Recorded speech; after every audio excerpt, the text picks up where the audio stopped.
The moments that really matter are the moments that we just own it. We fully own it. We are fully authentic. We are unapologetic. We are not carrying shame. We are not, carrying an apology. Yeah. And you're letting that person that you really are on the inside come out to the world. Like this is me. Yeah. Right. It's Yeah. like that. Well, you're letting that soul, you're not letting that human take over and say, oh, I'm not going to say this because somebody's going to judge me or feel ashamed about it. You're That's like, right. no, this is me. I'm going to own it. That's right. And it got me here. Everything happened for a reason. And It's the permission that comes with unconditional love. Like, what if you couldn't do it wrong? Yeah. What if there were no consequences and you just did the thing that you really, truly, most aligned, body, mind, heart, and soul wanted to do? And you weren't scared of the outcome. You weren't scared that somebody was going to judge you or that you would regret the choice later. If you knew you would love yourself and appreciate yourself, no matter what the outcome was, what would you do? It's that. Yeah. So it's what tapping into that little tapping kid. into it. Yeah. Tapping into that little kid that everything was possible. Imagination was out of bounds. Like nothing was impossible until society started telling you, no, you're bad. Freedom. That's bad. It's pure You need freedom, and it comes from the permission to be truly who you are without fear. Welcome to the chaos. Like you could look at anybody's life and be like, oh, that must be cool to be you. Or like, especially anybody who has any sort of success or money. It's like, you're a doctor. It's like, okay, but do you see what the struggle? I mean, I watch a lot of Grey's Anatomy, so I know what they've gone through, kind of. But like, I think that's especially with like social media, and that was actually the last episode we just had. We touched on that for a little bit. It's like social media, you just see the highlight reel, and you automatically think, oh, well, I can't be like this person. Right. This person has it all, or like must be nice to people. But the rub of entertainment is that it is, of all of the platforms that you're speaking of, whether you're a doctor, whether you're an influencer, whatever, like there is something about celebrity that people put on a pedestal in a way that they don't their doctor or their lawyer or an influencer. It's like there is something about celebrity that is the pinnacle of significance that people go, well, no, they really do have it all. That's not a highlight reel. And it's like, I'm calling I've been there. Yeah. Right. Well, before you started Soulsway Practice and before your podcast, you were a executive in the Hollywood industry. I was. So how was that like?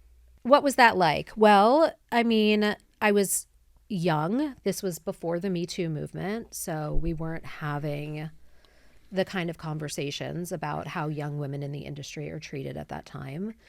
And because of my own upbringing and my own like mishigas in my head, I thought whatever happens, I'm just lucky to be in the room. So if that's the card that I need to play to be in the room, then I'm going to play it. And that wears on you over time. So I don't think it's any mistake that I ended up in the world of female empowerment. It's sort of like the pendulum swaying from one direction all the way back to the other. But being an executive in the entertainment industry was brutal because you do have this expectation coming out to Hollywood to make my dreams come true. And, it's that thing of like, don't meet your heroes. And I'm not saying don't, because there are some really wonderful people, really philanthropic, wonderful people. But there are some who suck. That do great things with their power, with their resources. But then there are others that, the fame and the money and the access, I always like talk about it like it's a magnifying glass. It just magnifies whether or not you're a piece of shit or you're a do-gooder. And it's very easy to saddle up next to the pieces of shit because they pay well or the opportunity's there or they or have whatever. That celebrity status that you think if you hang around them long enough, especially now with like influencers too, people think if I hang out with a big influencer enough, I'll get in some of their videos and people start noticing me. And like we've moved from the actor being the big celebrity to the influencer and the streamer being the big celebrity. And I feel like some of them are even bigger pieces of shit. Yeah, and they're surrounded by yes people, right? They're surrounded by everybody that is just going to enable the behavior. Whether it's quote unquote good or quote unquote bad behavior, they're just going to yes that person because they want to stay in their sphere of influence. They want to be ingratiated. They want to be included. They want whatever opportunity is going to come with it. And when you are working for something that you believe in or someone you believe in, and you're not a yes person because you have integrity about that person, about the work, about the vision, about the mission, but everybody else around them is a yes person, it's a really complicated place to be It's a hard role to play. Yeah, because if you speak out, you feel like, oh, well, are they going to push me aside? Or if I don't agree, is this going to be okay? Yeah. Yeah, to be the Especially- no in a room of yeses Yeah. is difficult. Again, especially as a young woman who's starting out in the industry, in the beginning before I like rose the ranks. It's really hard to dissent. People don't love dissension. They don't love when the boat gets rocked. No. They don't Right. love a no in a room full of yeses. I just wanted to talk about your journey in the beginning because you say you're an executive, but executive, what did you do and like where did you start? Well, I started out as wanting to be in front of the camera. And then I segued to ending up behind the camera. And behind the camera, it started out as an executive assistant. And I did that in the music industry. And then I sort of moved my talents into like film, television. And I ended up landing in comedy. And I started as the executive assistant to a comedian named Carlos Mencia. And this was before he had been doing comedy for, I don't know, a couple decades. But he was by no means a household name. He was a club guy at that point. And he and his wife were like family to me. We were very close friends. They're still my best friends to this day. And he was leveling up in his career, and I had helped plan their wedding. And they saw my like hustle, my grit, my intelligence, my ability to think on my feet and get shit done in a panic. And he was like, you need to work for me. So I signed on to work for him as an executive assistant. And as soon as I started working for him, things just started going gangbusters. And we had the #1 tour in the comedy tour in the country. And we had the #1 or #2 show on Comedy Central. And we were starring in movies with Ben Stiller and Forrest Whitaker. And things just started to take off. So I actually then was like, I opened his production company. I was a producer on Mind of Mencia, his television show on Comedy Central. Yeah. I was with him for a long time. And then I was recruited to a talent management company. So I went and I was working at the talent management company, managing, pretty high level roster of talent. And I ended up leaving that company and doing more freelance production on television shows. And I was working on one particular show. Here's the segue. Mm-hmm. I was working on one particular show. Again, this was before the Me Too movement. And I was working for a pretty unsavory character, a guy who was on a network TV show. I was working on the TV show with him.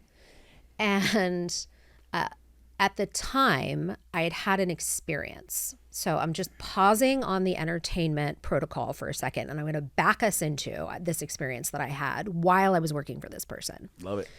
So while I was working for this person, a very dear girlfriend of mine called me up and said, I've been taking this class for 4 or 6 months, something like that. And I'm obsessed with it and it's changed my life. And it's a movement class and I want you to come take it with me.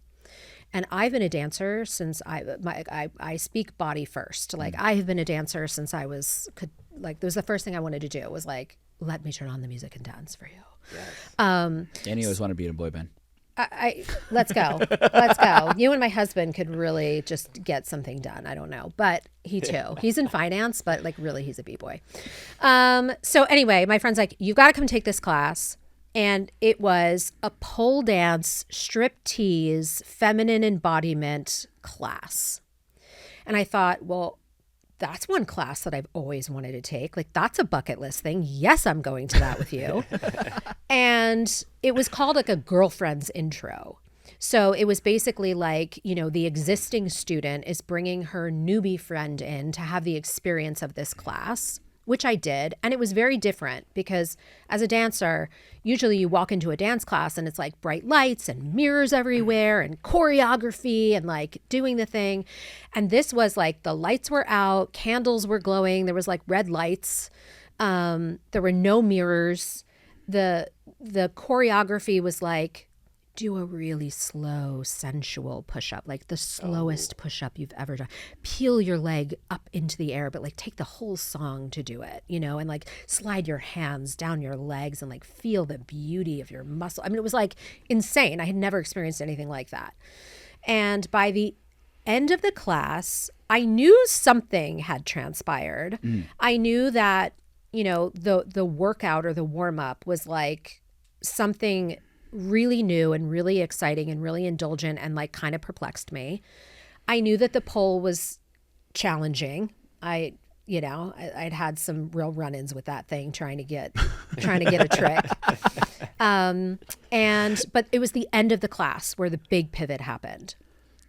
So my friend who took me to this class, and I say this with the caveat of knowing that like who I am now versus who I'm about to tell you about, we're different people. But at that time, the person that took me to the class was the person that I had the perception of being my wonderful friend, my smart friend, my caring friend, the friend that I could laugh and cry with and trust. She was not my sexy friend. Let's just put it that way. We went to the club. I was the sexy friend. Like that's the way that I saw it. You know what I mean? Like that's how I felt about it at the time. And I just remember the instructor being like, okay, the girlfriend that brought you here has been up to something in here. And they are going to demonstrate to you what they've been up to. So you're going to sit down in the peanut gallery. And every time you see your friend do something beautiful, you're going to applaud and you're going to cheer and you're going to celebrate her. Which already was like, women celebrating women? What's going on here? Like, aren't we all supposed to compete? You know, but this was like the antithesis, right? Mm-hmm. Anyway, I'm like, oh boy, I'm like, okay, well, I'm going to just cheer for her. Like, she's not my sexy friend, but I'm just going to cheer for her when I see something great. And within, I don't know, 30 to 60 seconds of the song coming on and her starting to move, all of a sudden I went, oh, like, she's the sexiest thing I've ever seen in my life. And how did I not see it? And if I didn't see that and that was a lie, what else is a lie? Like, literally the whole world went whoop, like 360 flip. And I just went, oh my God. And all I could think of, like, you know, they close the class and the teacher's talking and she's trying to like say all these wonderful things. And all I could think in my head was like, I have to like literally football, like knock people out of the way to get to the desk before anybody else. Cause like, what if there's not a spot for me? Like, take my credit card. I don't care what it costs. Like, I'll have what she's having kind of moment. You know what I mean? And it changed everything for me, that I was like, again, like the rose-colored glasses or like the male gaze glasses had come off. And I was like stepping into a whole new world of female empowerment and like real embodied empowerment.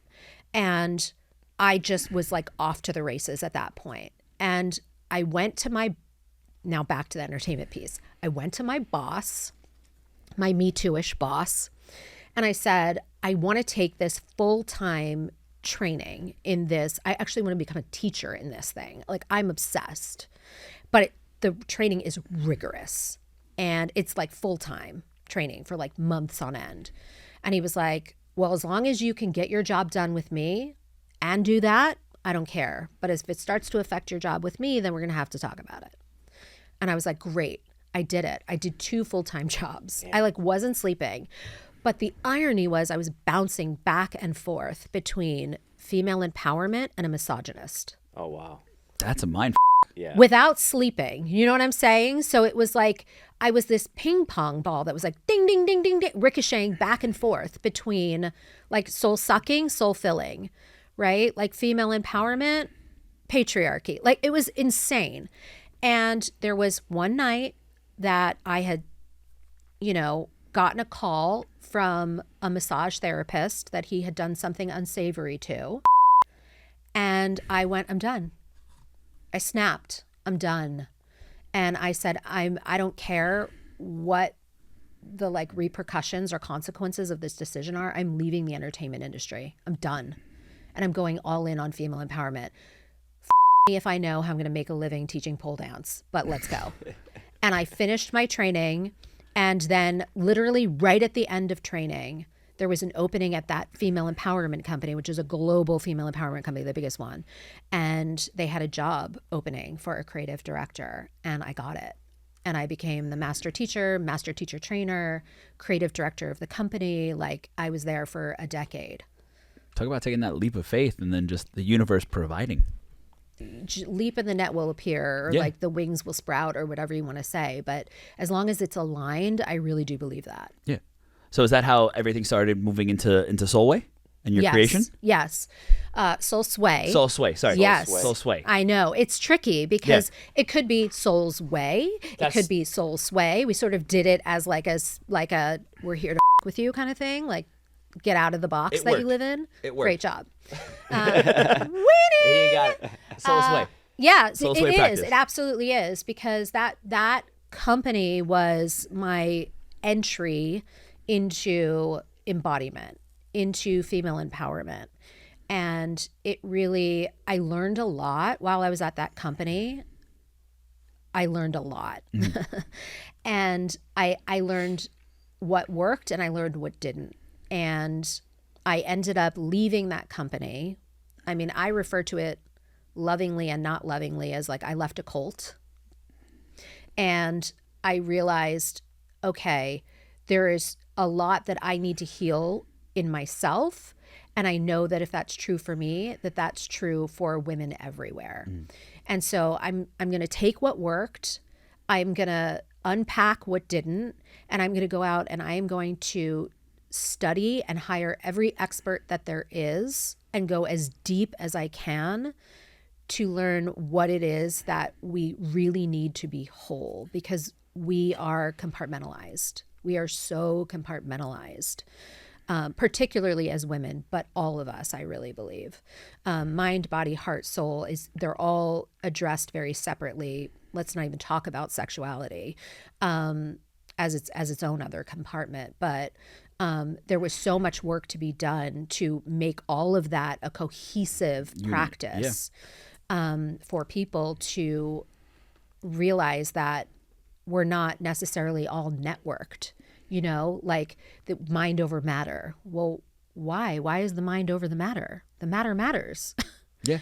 Like our body is such a crucial piece of the puzzle, but we just totally disconnect from it and compartmentalize it and dismiss it and bully it and all of those things. So, there was just so many dots to connect. And I spent, 4 to 5 years, me and a fellow master teacher from that company that had also dissented. We built this thing, and it is a revolution. It will revolutionize wellness. And it seems like you're doing it because, like, there's listening to your podcast and everything that you put out there, and talk about the alignment, body, mind, soul, right? And there's like so many people only work on one of the three, maybe two. Yeah. And it's like, I mean, I've been through a lot of my own personal struggles over the year and depression, and I was like, all right, so I just focused solely on the mind, and then I got to the place where it's like, well, this isn't working. But it wasn't working because I wasn't in touch with my soul. I didn't know what my spirit wanted, what I was living for. I didn't have a why. I was not taking care of myself physically. It's like it's a whole, like you said, it's the embodiment of everything. And if you're not doing it, well, then my nervous system was so completely dysregulated that I had multiple mental breakdowns, a suicide attempt, psychotic breaks. And, I've been now sober 2 years, but they're like, it's going to take at least another 4 or 5 years for you to really regulate your nervous system. Wow. And now I put so much effort into my health of everything. And it takes, my day is broken up into 3 parts. The first part of my morning is all meditation, affirmations, stretching, calm breathing. I just got certified to be a somatic breathwork instructor to just learn everything, because it's like, okay, that's how I start my day. And if I don't, I feel very off. Yeah. I love that. I still have trouble finding that routine in my life to take care of myself. Like, I feel like I thrive in chaos. So when I have quiet moments, I don't know what to do with them. So I meditate every now and then. Every day, like if I have something important, like an audition or something coming up, then I'll meditate. I'll do like a 5-minute meditation, but that's it. Does the meditation work for you when you do it? I feel like it calms me, puts me like in a more calm energy that I need. But I don't know how to apply that to my just everyday life. You know what I mean? And yeah, well, it's tricky too, right? Because again, we're sort of talking about the network, right? It's like the computer needs to talk to the modem, needs to talk to the router, right? So like if you're just in your mind, and oftentimes when we're in our mind, we eject out of our bodies, we dissociate, rather than dropping into our bodies. And to your point, regulating our nervous system, and getting the cues from our body, right? The information from our body as to what it is we actually need versus whatever some meditation is telling you you might want or need. It's an outsourcing rather than a self-sourcing, or being in dialogue with the most important source of information, which is your body, right? I mean, the way that I practice and what I really believe is that your body is your number one feedback system for your soul. Like your soul partnered with this body, and this body is here to make sure that you have an embodied experience of being on your soul's mission, your soul's purpose. And so your body is constantly going to give you feedback. Your mind's part of your body, right? So your mind, your emotions, your body are always going to be giving you feedback. I say, like, your body is a compass for your soul's true north. Are you listening to the directions that your body is giving you? It's all about that awareness. That gut feeling. That gut feeling, that deep knowing of listening to your body that is always communicating to you, whether it's communicating through a stomach growl that it's hungry, right? Or communicating through pain that it is stressed or injured, or communicating through exhaustion that you got to slow the down, or communicating through intuition of some sort, right? But it's always there to give you the information and for you to presence yourself. I mean, that's really the whole point of our sensation, our sensory system, is to regulate the nervous system, or to have the experience of being alive and having that, all of those sensations send feedback for you to then filter and create a reality out of. Yeah. I feel like I just went That's way, amazing. way down into a deep rabbit hole. No, there. but like I think I love the rabbit holes, and we couldn't even go. We can go even further. I'm pretty sure me and you can go even deeper, and people be like, "That's extremely woo woo." But I love the woo woo. But I think there's just so many people that are only starting to hear that, right? The difference of the soul finding the body and having a human experience. It's so hard for so many people to comprehend. Well, here's a way that I explain it to people to sort of make it digestible. I actually trademarked something called the soul body paradox. And basically what it is this. The soul is made of energy. We can all agree. I'm pretty sure. And what's something that you learn, like one of the first laws of physics that you learn is that energy is neither created nor destroyed. It just changes form, right? So in that case, if that's true about energy and our soul is made of energy, then our soul is infinite. It is non-separate. It is connected to everything all the time. Okay? So if that's the law of energy, then that's the law of our soul. Okay? So think of it as this like angelic presence, right? I have an acronym for soul, source of unconditional love. Okay? Ooh, I like that. I like that. So that's the soul. And then you look at the body, and body is matter. Soul is energy, body is matter, right? What do we know about matter? It's finite, right? So like I have a very clear beginning and an end. I begin and end at the surface of my skin. My life begins and ends at the date of my birth and the date of my death, right? Like I will expire, which makes me separate.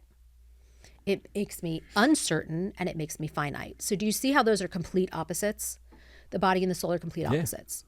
They're complementary opposites, okay?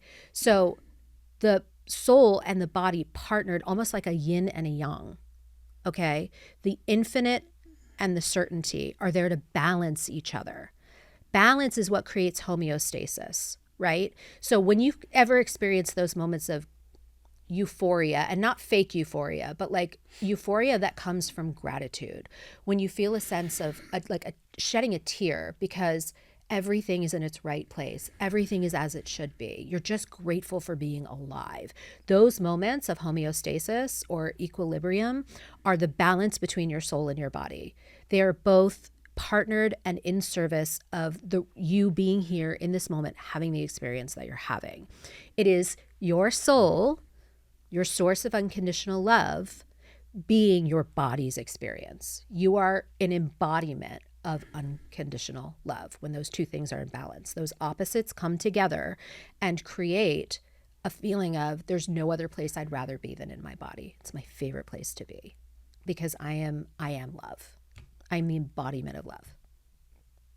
And do you believe that you can find a state where that's always happening, or? Yes. No.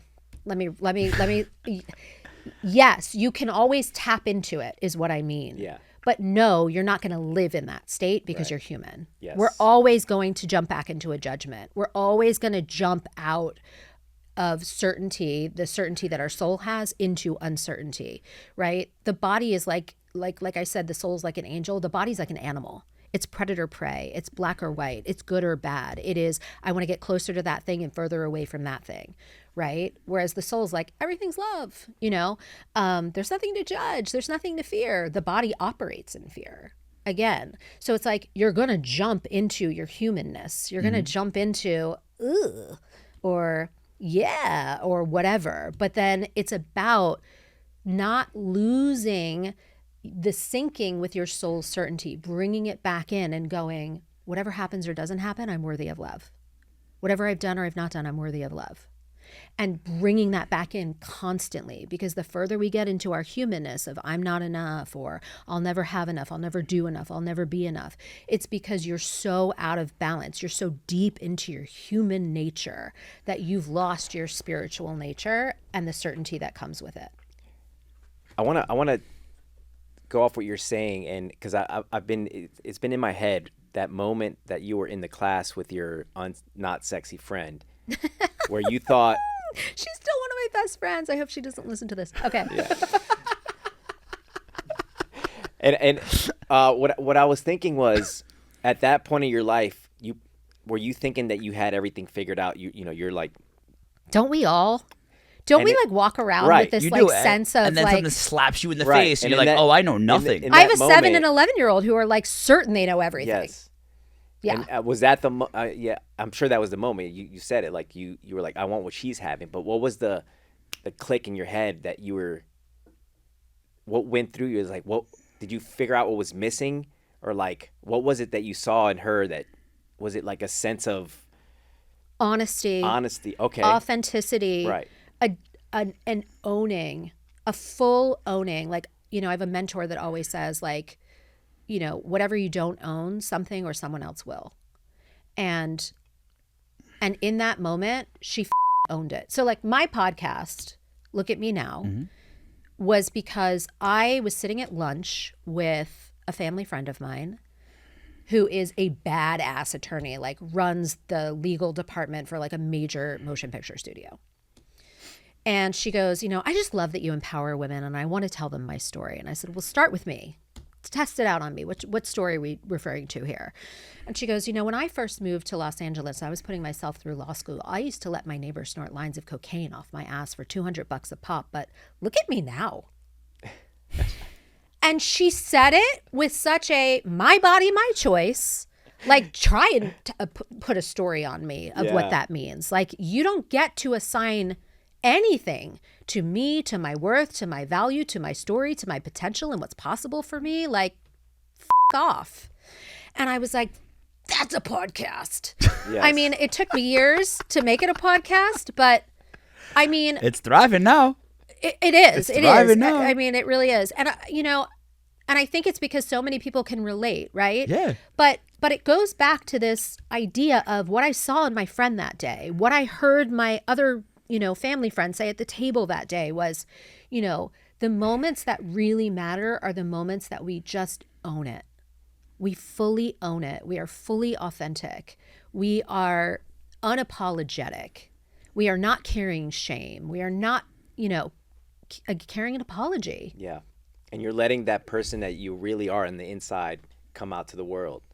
Like This that- is me. Yeah. Right. It's Yeah. like that. Well, you're letting that soul. You're not letting Yeah. that human take over and say, "Oh, I'm not gonna say this because somebody's gonna judge me or feel Right. ashamed about it." You're That's like, right. "No, this is me. I'm gonna own it, That's right. And it got me here. Everything happened Yeah. for a reason. And It's the permission that comes with unconditional Yeah. love. Like, what if you couldn't do it wrong? Yeah. What if there were no consequences and you just did the thing that you really, truly, most aligned, body, mind, heart, and soul wanted to do? And you weren't scared of the outcome. You weren't scared that somebody was going to judge you or that you would regret the choice later. If you knew you would love yourself and appreciate yourself no matter what the outcome was, what would you do? It's that. Yeah, So it's what- that tapping into that little tapping kid. into it. Yeah. Tapping into that little kid that everything was possible. Imagination was out of bounds. Like nothing was impossible until society started telling you, no, you're bad. Freedom. That's bad. It's pure You need it. freedom, and it comes from the permission to be truly who you are without fear. But I still think there's like, so how would you, I'm doing exactly what I want to be doing. I love my podcast. I love my speaking engagements, my book, my album, but I still have a fear that I have to overcome constantly of like, well, what is this person going to think? Or what is my mom going to think? Because how is she going to feel about me talking about all my addictions and all the crazy shit I have done that my family is all going to hear about? What are people around me going to think that perceive me one way? So like, I still juggle that. And you will, because you're human. Yeah. But it's about having a practice of coming back into harmony and balance and going, there is nothing about me that's unlovable. There is nothing about me that doesn't have permission to be fully in the sunlight and to be disinfected by it. Yeah. Like for shadow, there is equal light. For ebb, there is equal flow. For yin, there is yang. What goes up has to come down equal distance. Like if people think that you are perfect, that's a lie. And you've got to step into and own, we're talking about owning and being authentic, all of who you are. And that's the vibration of truth and honesty, is that we all have a shadow side. People are just afraid to face that shadow side. Because a lot of, And why? I mean, that's a good question. I mean, that's a very good question, but I think a lot of it, and I was even going to ask you, it's like, what do you think, why do you think people are so afraid to step into that embodiment today? And I think you said it perfectly. It's just the way society is now kind of maneuvering and the way people are judged for doing things a certain way or not being part of a system. Sure. where- What's the first thing you do when you burp or fart? Say, excuse me. Sorry, my body needs to be apologized for, just for functioning, for digesting for me, for keeping me alive, right? For releasing the gas that was actually toxic for it. But let me apologize to you for my body being a miracle. Like, it's interesting, right? Yeah. I mean, we really do. We fast food, faster internet, people listening to podcasts on 1.5 speed. Like, we are just I do that. Just fast forwarding through our lives. Like, we are not present. We are not in our bodies. And we're missing the juice, of the ripeness of being in these miracles. Yeah. Well, also when you're going so fast, you're not giving yourself the time to process and feel. And that's why so many people just put down and you keep going and going and going from when you're a little kid, right? Because everything goes back to that inner child part of you. Yeah. And you feel unseen or unlovable because there was a part of you when you were a kid that felt like, oh, I did something wrong. I can't be unlovable. I got to make myself smaller. And we carry that all the way into adulthood, all the way, some people to the day they die, never do the thing they want to do. And that's what regret really is. When you're sitting in your deathbed is, I didn't do what I wanted to because I was afraid because when I was a kid, somebody told me I couldn't. Yeah. That's right. And, people also don't realize that regret is a choice. Mm-hmm. That you don't have to beat yourself up just because you donated that thing and now you wish you had it. You don't have, you're abundant enough that you can go out and get a new thing. You don't have to have the thing that you gave away and kick yourself over it. And people they face forward on the timeline, right? They rush ahead. Anxiety wants to get into the future and make sure that it's safe and make sure that it's successful and all of those things, rather than standing in the present moment. Or they'll look back on the timeline and beat themselves up or dwell or get depressed or regret. And all of this is, I'm comparing myself to something that I think I should be, right? And that I'm not, rather than I'm exactly who I'm supposed to be. I'm exactly where I'm supposed to be, and I'm love. Like there is nothing else. But we want to jump ahead in the timeline and make sure that we don't become something we're not supposed to, or look back and blame ourselves and beat ourselves up for what happened back there. Oftentimes, even when people look back, they don't look back to celebrate themselves, to go, wow, look how far I've come. Look at all of my accomplishments. Mm-hmm. Look at how much I've grown, even from the shitty stuff, right? They look back and go, damn it. Mm-hmm. and they sit and they dwell in that, right? Or it's like, oh, I did it. All right, cool. What's next? And just I'm only not as good as my next. yeah, and not blank. appreciating the little moments. I mean, we talk about right. we started this podcast a couple of years ago, literally in my living room Yep. with nothing.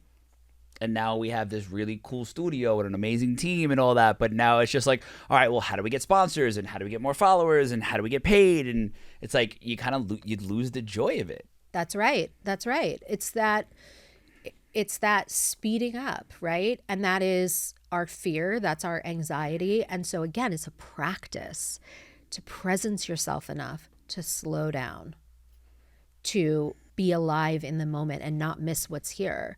Because for all you know, when you're speeding ahead to that, you're missing that I could be your next sponsor. I could be your next opportunity. I could be, but we all do this. It's not, I'm not speaking Yeah. specifically to you in this moment, but just how we miss what's right in front of us. It's funny. I was part of this group. It was called 4PC. It was run, or it is still run, by Rich Litvin, who wrote The Prosperous Coach with Steve Chandler.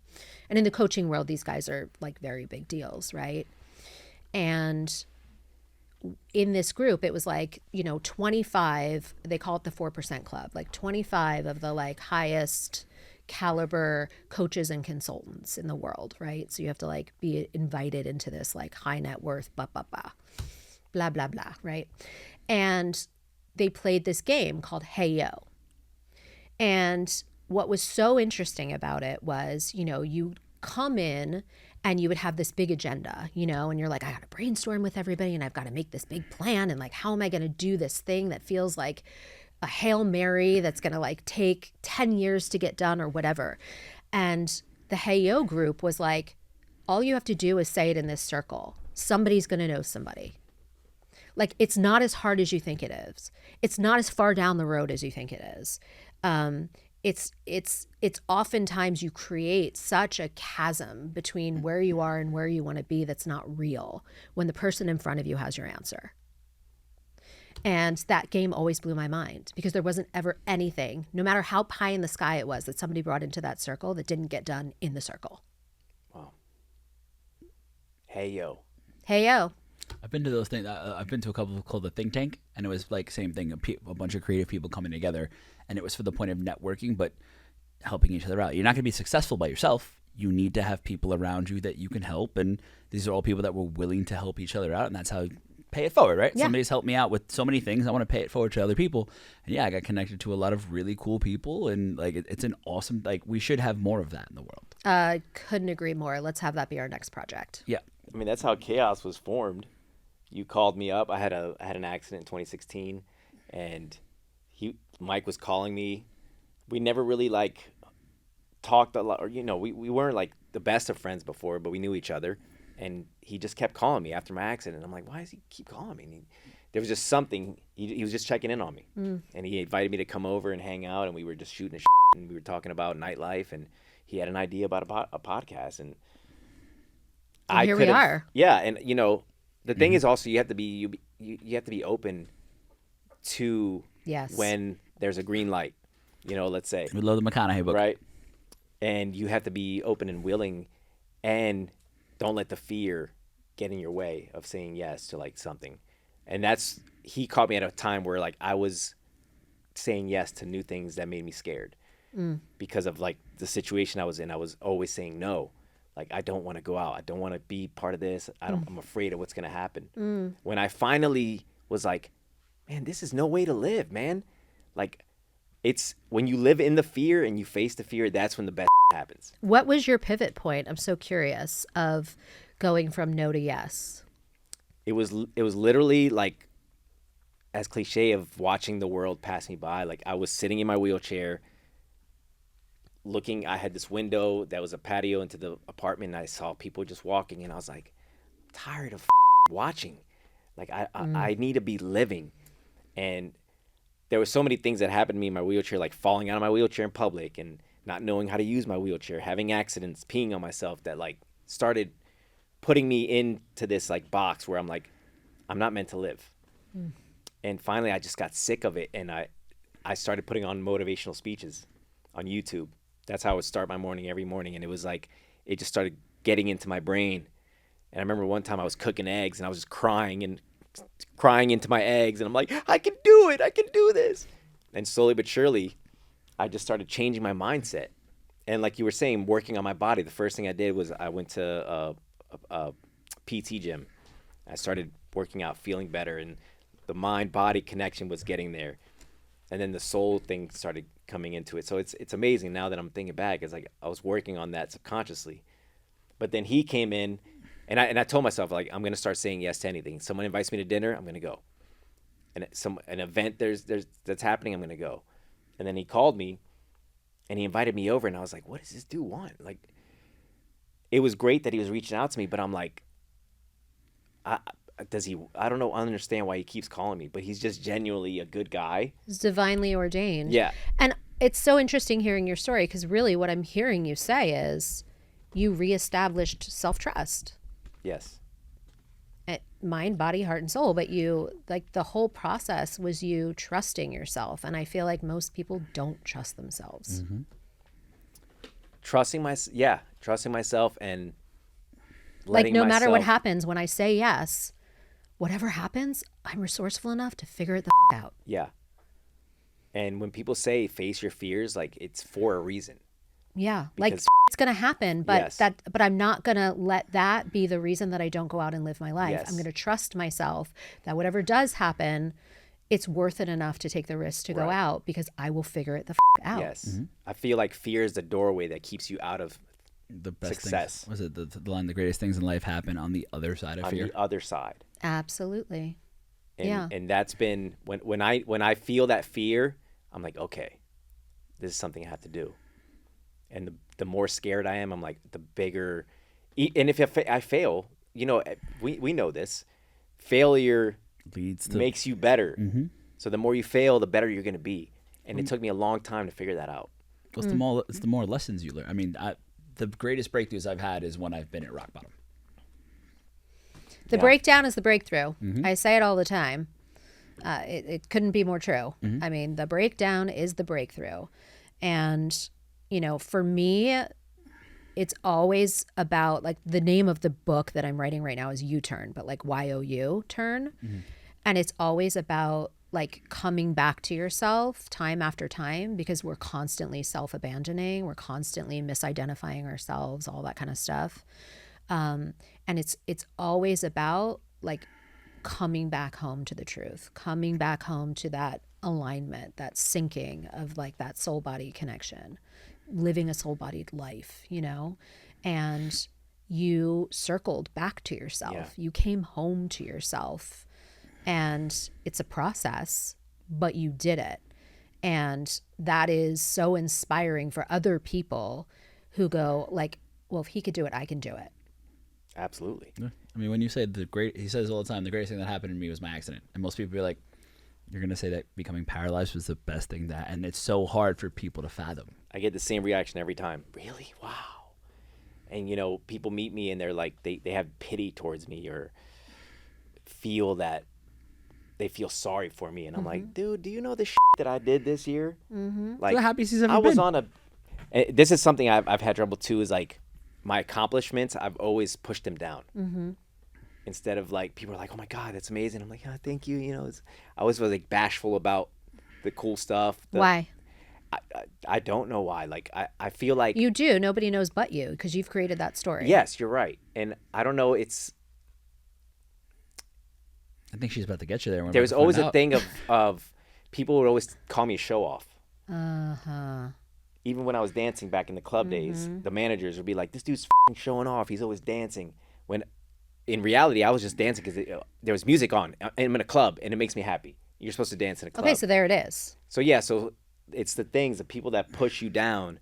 So just recently, last week I was in Ojai doing this playwrights conference, and these people were telling me how amazing my work was as an actor, and I was like, for the first time, I was like, I was doing theater and I got nominated for this big award, and it was the first time that I said it with positivity instead of being like, I Humble you. and it felt, I was like, you know what, I earned this. Mm-hmm. I worked hard for this. I cried for this. I've crawled through the mud for this. Like I should be able to enjoy it. It comes back again, like own it, or someone or something else will. Right. And in that case, maybe your shame owns it or whatever. But it's like, why not own it? Right. And that's I believe the quality of your life is based on the quality of the questions you're willing to ask yourself about it. So why not own it? And what's it costing you not to own it? I mean, we could go down that rabbit hole too. But I think that your journey is phenomenal. And I think that there is so much light work in the world for what you guys are doing, like to really illuminate things that people need to see and need to hear and need to be aware of, and they need to see themselves inside of. Yeah. I mean, because of Mike, I know how to have conversations with people, and like I was never a talker. And then to be on a podcast where all you do is talk, I'm like, why am I here? I was the shyest kid growing up. I would cry in any situation. I'm an actor. Like, how does that happen? I'm still trying to figure it out, Stop trying to figure it out. Just own it. Like just do it. But you're right. It. Yeah, just do it. Yeah, Like, just own it. But you're 'Cause right. Great at it. I have been better at not overanalyzing things and like creating stories that haven't happened. And that's the thing like that we're paying the a worst debt you of. don't know. Right, Yeah, right. man. And it's like, and you've said that multiple times, and it's just like, I talk about it with Sophia all the time. Danny's the heart and soul of the show. I may came up with the idea and facilitate it, but Danny's the heart and soul of the actual show. To be complete, like 1,000%. So for someone who's like, I don't like to talk a lot, it's like, well, you make such a difference and impact so many people and bring so much heart and laughter to it. I can facilitate all day, but if you weren't here, this would not be the same show. And you know what? You know why? Like, when you're having a conversation with someone and you think of something funny but you don't say it. Mm-hmm. I'm like, what would happen if I just start saying them? And you say some things. funny. Every now and then I'll have a nice zinger. But why are we holding ourselves back from our thoughts and like what we can contribute to a That's a whole other podcast. I know. Oh boy. But yeah, I mean, I challenge you. Don't hold it in. Don't suppress it. Don't suck it back. Don't trap it in your body. Let it out. See what happens when you are 100% fully, authentically you in all of your creativity and all of your wisdom and all of the things that you are here to share. Yes. Right? You're being selfish if you don't. Yeah, for sure. But I want to get back to you because I want to know what Soulsway. I'm like, but you're so interesting. You guys are so interesting. Okay. We'll come on your podcast. I know. Okay. Right? Yes, you will. Yes, you will. We're definitely doing that. Yeah, we'll do that. We're definitely doing that. But Soulsway, right? Yes. So now what is it? Because I still don't know what you do there. Oh God! like, if I had what $1 for every classes- time I had that question, Lord. I deep dove. there I a love poll- that. I think it's is- really cool. Is there a pole there that I can There is not a poll. for No, wheelchairs? no, there is not a Poles poll. like this high. These are great, solid questions. This is great interviewing, guys. No, so there is not a poll, but we do have. So we have like a variety of classes. Okay, we have we have a Foxy class that is specifically teaches women about female sexuality, sensuality, eroticism, embodying it in a very wholesome, owned, authentic way. That's very trauma informed. But we also have classes like, form, which is more structured and has a little bit more choreography so that you can find your own body language through the prompts or through the very light choreography. Then we have flow, which is much more of a freestyle, right? Like we're giving you prompts and cues for you to organically find your movement. But then we have classes like karaoke, which is literally you're doing karaoke, like the lyrics are going across the screen and you're like dancing like you're in Madison Square Garden, like We performing. need to do it. that. Yeah. That will Bang, when we bang, have a play some Backstreet Boys. We're in. It's such a fun, honestly, it's such a fun class to like, then we have slow sense, which regulates your nervous system to, meditations. I mean, we have so many different classes. Strength, which is like a physical fitness class, but instead of the focus being on like performance and perfection and external gaze and all of those things, it's about deeply listening to your body so that you're not overworking or extending something that your body's saying no to, because that's what your instructor wants you to do, or that's what somebody else in the class is doing. it's this practice is it's a combination of somatics, mindfulness, movement, meditation, curated music. We do it to cinematic backdrops that are on projectors so that it is literally like you're dancing in a rainstorm or you are stretching in a, you know, a grassy knoll. I mean, it's designed to take you so deep into the communication of your body. It is to bring your soul, your source of unconditional love, into your body so that you are moving in the way that you were designed to move. We hold so much story in our body. We cage our bodies, and we don't live into the full potential of our bodies. And that is a ripple effect to everything else about how we show up in the world, like how much space we actually take up energetically, not just physically. So this is a practice of permission, and it is one in which you are restoring, rebuilding the relationship that you have with yourself from the inside out. And you do it by removing that external gaze, the pressure, the perfection, the agendas, the expectations that everybody else has for you. And you are going dark and you are listening to yourself. I mean, oftentimes when I teach in person, I have people put on blindfolds for the majority of the class because it is literally about, I want you to deeply listen to the only person that matters, and that's you. And I want you to hear your body. Your body is going to tell you where the yeses and the nos are in your movement. And if you just give yourself that little inch of permission, it'll start to grow, it'll start to swell, and you will become so alive, so vibrant. Like black and white will turn into radiant color in your life, like as a practice. Like you'll feel it in class, but it will become your experience the more that you live it, the more that you practice it. And it's because you're not giving your power away. Like I, the teacher, am not the person that you're looking to copy or to imitate or to please. You are doing this for you and no one else.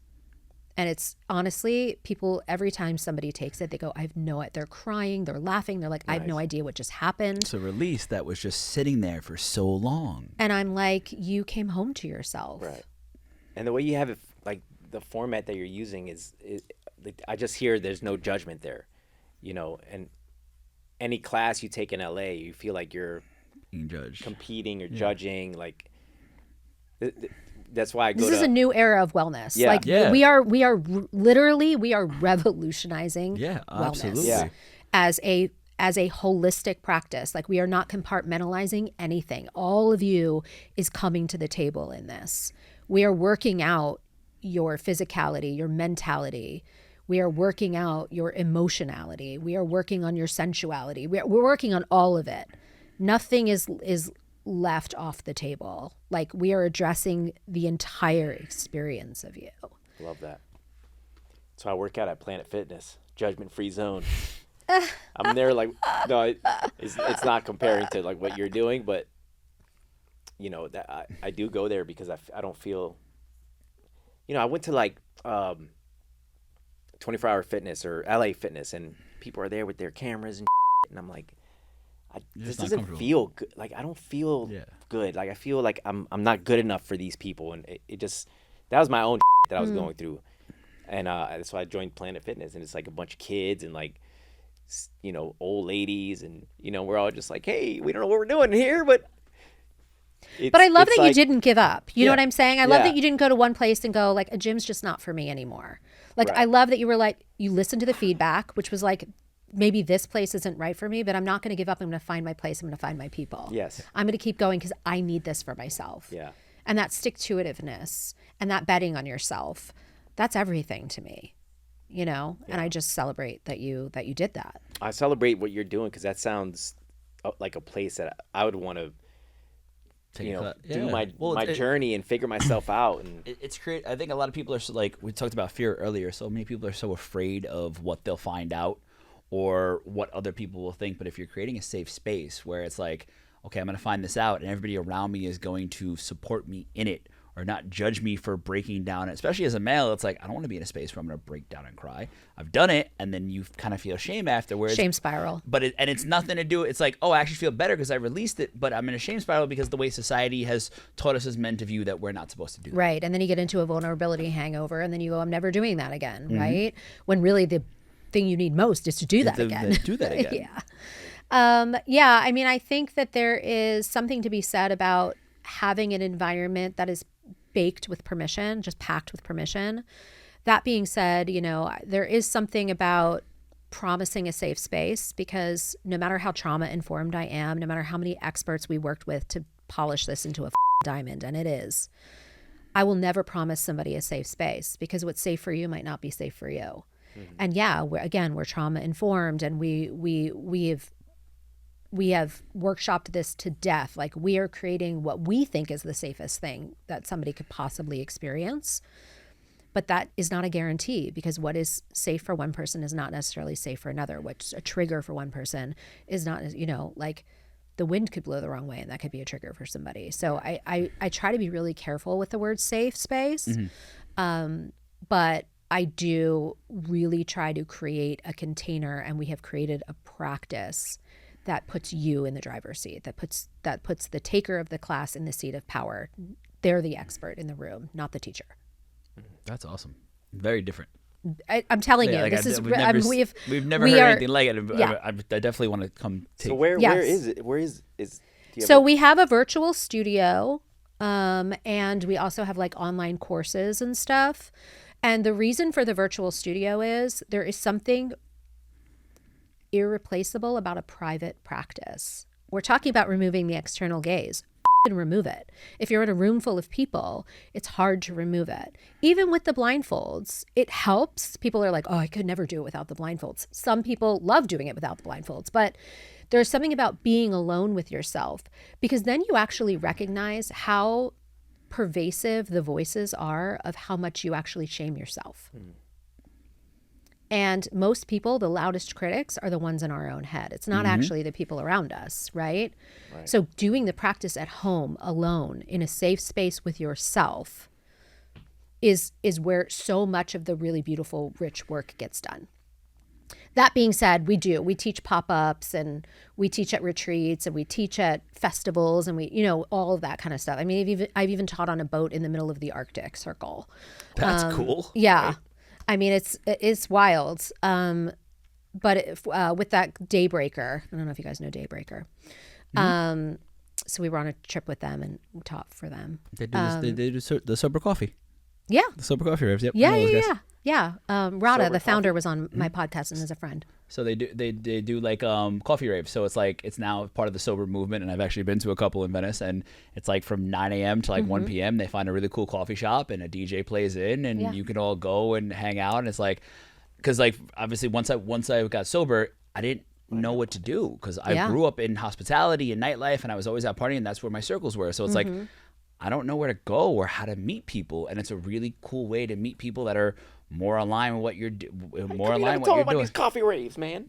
I want to go. I didn't know you were into coffee raves. They I didn't know you were into coffee. I live off of raves. caffeine, bruh. They've been doing this for 10 years. They opened on tour for Oprah, actually, at one point. They were discovered at South by Southwest, but now they're still doing Daybreaker, and Rada, one of the founders of it, Rada, Tim, and Eli are the founders, but Rada is now opening a 501c3, a nonprofit called Belong Center, which is her whole mission is to end loneliness and isolation. That's amazing. So yeah, I mean, they're up to some really great things. Like you said, we're starting to really see the revolution of the wellness space changing, because we saw the ways that we're Hospitality is turning to wellness completely. Yeah. I'm trying to be in the forefront of that. Yes. Like Yes. 100%. It's like, but we're like, it's amazing that so many people are so much more receptive to it now. Because back in the day, that wasn't the thing. It was woo. Even cold plunging was woo, and now everybody has a cold plunge. Yeah. Now they're still woo, but you have to go to the really deep levels, which we can talk about off camera, because I can talk about that for days. Let's so do much, it. and it's so much fun. Yes. But people be looking at us, be like, "Y'all are weird." It's like, Yeah. yep. 100%. 1,000%. Yep, 1,000%. But I might have lost people at energy and matter, but like correct. But but so many more people are so much more open to the conversation now than they used to be. Correct. Which is amazing, and feels like we're finally getting somewhere. But it's good for people that have never thought about that to hear that and maybe possibly think in a different way. Like if your life sucks and you think everything's then maybe you should change your mindset or try something new. That's why people are like, why is always things happening to me? It's like, well, why are you always thinking about things? Right. Well, and that really was, I said earlier, like why I started Look at Me Now and, you know, the essence behind how I heard that story from my friend. But really it's about people seeing what human resilience looks like. It's about seeing how we all always have the resources that we need if we don't judge ourselves for the resources that we reach for, right? Because so often it is like, well, I don't want to have a nervous breakdown, or I don't want to be judged. I don't want to be, you know, falling out of my wheelchair and feeling embarrassed and struggling like I can't get back, or whatever it may be, right? Rather than I am resilient, I am resourceful, no matter what happens to me, no matter what resource I need to grab for, I'm all good, right? So even if I look like a jackass climbing back into my chair, so the what? Yeah. Even if I do have a nervous breakdown, maybe that's the tool I needed. Mm-hmm. Why am I going to judge it as a bad thing? Do you know? Even if I turn to binge eating, or I turn to this, or I turn to that, instead of beating myself up over it, go, it was a tool, it served me, and I can move on. Mm-hmm. You know, like it's a moment and it's a resource, and you do the best you can in the moment, and then you move the on, and you don't beat yourself up about it. Yeah, and move the on. Yeah, but it's also like I think that's a lot gonna of be my it. second book. Yeah, move the on. Hey yo, move the on. But I think it's also the honesty of it. Like a big reason why we started this podcast is so people could see like the lives we live. It looks really cool, the outside world, right? And when we did season 1, we had 40 different people in the chair. Knew all 40 of them. Had no idea these people were struggling with things. And even like when people I get a lot of times people be like, I don't get what you're stressed about. You were just on a yacht in the middle of Croatia. You're in Vegas. You're on a private jet. You're at Justin Bieber's house. You're doing all these things. Must be nice to be you. It's like, but at the height of my career, when everybody thought I was making the most money, I had the most success, that's when I tried to commit suicide because I was so internally miserable. People like, so now people like, I would have never guessed. You don't look like somebody who struggles. Well, what does somebody look like struggles? Well, you're tall. You got it together. You're good. So Some of the most rich and powerful, famous people that I know are the most jacked up, honestly. But, you know, I don't know why my intuition is telling me to tell this story, because you just said the thing about suicide and like sort of being at a certain time in your life. And that happened to me. I was, by external perception, I was all things awesome. Like, what did I have to complain about? White privileged girl, you know, like job with celebrities, making a killing, flying on private jet, whatever, right? What does she have to complain about? And I remember I was in my shower and I was on the floor, like sitting in a ball, hysterically crying, like water pounding on me. And I was thinking to myself, I'm going to get out and I'm going to go get that bottle of pills that's in my thing. And I'm going to take the pills and I'm going to lie down on my bed. And I'm going to go to sleep, and this will all be over. It'll be over. And then I remember thinking to myself, okay, so then what's going to happen? Like, who's going to find me? And I was like, oh, you know, my roommate will find me. Joey will find me. And then I'm like, well, then what's going to happen? And for some reason, I start like futurescaping this whole thing. And I'm like laying it out step by step. And I get to, oh God, you know, my parents are going to find out. Well, they'll get over it, you know, whatever. But I start going like, I wonder who's going to get my stereo. Like they're both going to want my stereo. I wonder who's going to get it. And then I was like, well, what about my CDs? Because I have a pretty awesome CD collection. I'm dating myself here, and am I not? I have a pretty awesome CD collection. I wonder who's going to. And then all of a sudden I went, well, then who's going to get my problems? And then I realized, oh, nobody can take those. Like my CDs, my stereo, that shit's real. My problems, they're not real. because nobody can take them over for me. They'll just evaporate. They'll be gone with me. And I just remember that moment like changed everything for me.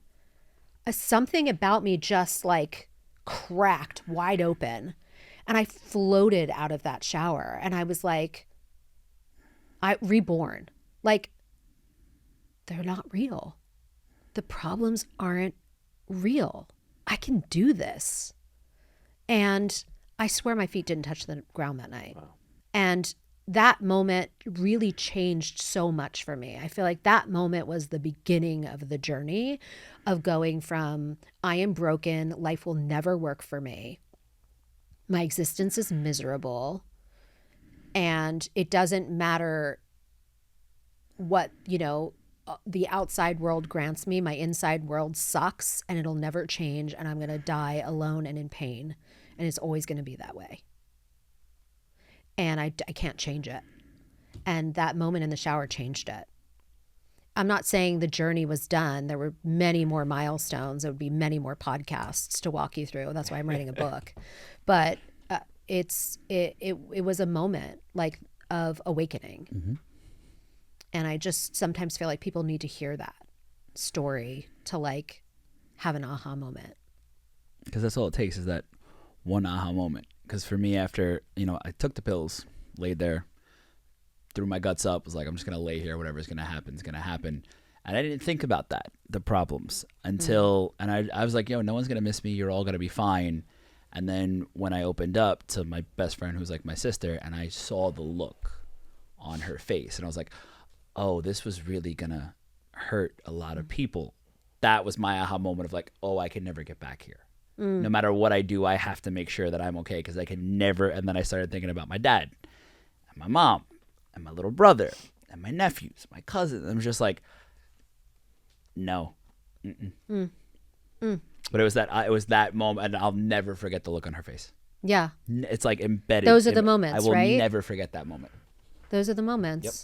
I was like, I can never get back here. Those, it's the art of the pivot, man. Yeah. And it's just that quick. Yeah. And then It's an accident. It's something. yeah. But then, because I had a psychotic break in 2023, and I felt myself, I was like, I'm getting back there to that really dark place. And I was like, I need help. And I checked myself into rehab. But if I didn't have that aha moment, wouldn't have happened. Divine order in perceived chaos. Mm-hmm. It's always there. It's always there. I mean, I'm a devout DeMartini method student and, licensed practitioner of that. But it's there's no way around it to me. It's science. What is that, if you don't mind me? Like the DeMartini method? Explanation. Oh my God! Look it up. Is there Everybody, one? look it up. Everybody, look it up. It's not a quick. Part not, two. I mean, Coming it's soon. it Oh, we're is gonna have to do a no. part two.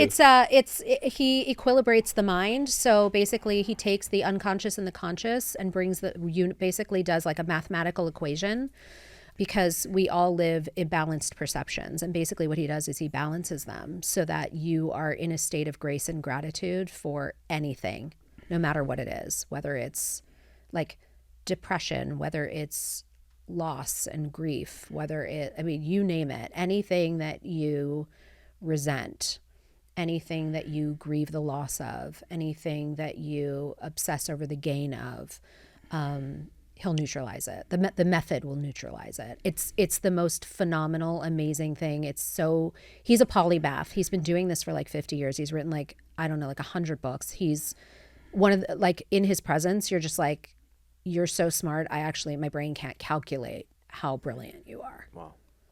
That's awesome. But he makes you do the method on him so that you don't put him on a pedestal. It's honestly, that work has completely changed my life. Wow. Yeah, he's the greatest. I've studied with everybody, and he's by like light years ahead. And there's been all these therapists and doctors and all these people that have tried to debunk him, and nobody can do it. It's insane. The DeMartini method. Look it up. Yeah. Yeah. Change your life. That's awesome. This has been a great conversation. Yeah. So I got to be honest with you too. Things. You are the first guest we have had on that one of us in this room have not met before.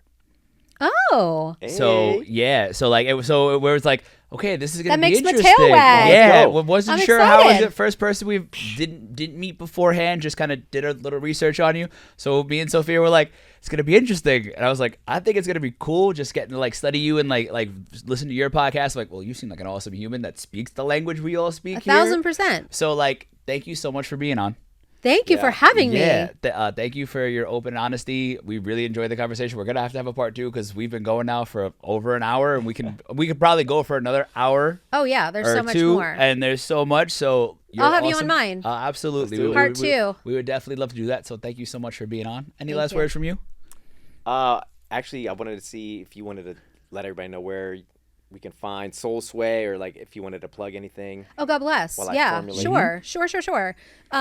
AlexisArtin.com, AlexisArtin.com. It's like Alexis Martin, but without the M. That helps. And Soulswaypractice.com. SOLSWAY practice.com. Let that. And I'm on the Soulsway, gram baby. mostly. I mean, I'm a check it out. grammer. I'm gonna follow you. 100%. I love a I love grammar. all the stuff that you talked about. It's got me thinking, and every time I leave a conversation like this, it makes me like when I leave. Feel I'm like, good. okay, I need to do something. I need to work on myself, figure something out. It's enlivening, right? Yeah. And it's a constant thing, right? Working on yourself is an ongoing journey. Yeah. Forever. I tell people, once you open the Pandora's box, there is no going back. I think we all just need a woo! Yo, thank you all so much for watching us on The Chaos. Make sure you check out Look at Me Now, Alexis Artin's podcast, streaming everywhere. I'm your host, Mikey Tableman, alongside. Danny J. Gomez. We'll catch you next time on The Chaos. Peace. Peace.